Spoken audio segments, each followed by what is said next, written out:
ফারিয়াকে গ্রেফতার নিয়ে মুখ খুলেছেন অভিনেত্রী আজমিনী হক বাঁধন।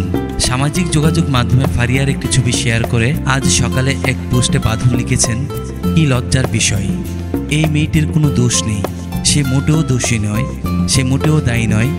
যারা ফ্যাসিবাদী শাসন চালিয়ে সাধারণ মানুষের উপর অত্যাচার করছে তাদের সঙ্গে তার কোনো সম্পর্ক নেই।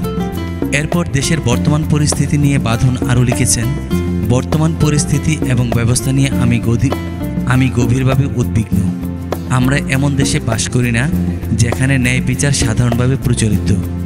তবে এবারের ঘটনাটি একেবারেই গ্রহণযোগ্য নয়। 18 মে দেশ ছেড়ে থাইল্যান্ড যাওয়ার সময় ঢাকার হজরত শাহজালাল আন্তর্জাতিক বিমানবন্দরে ঢালিউড অভিনেত্রী নুসরাত ফারিয়াকে আটক করা হয়।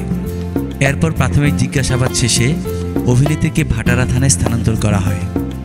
এরপর ফারিয়াকে আদালতে হাজির করে ঢাকা মহানগর গোয়েন্দা পুলিশ ডিবি, তাকে কারাগারে পাঠানো হয়েছে।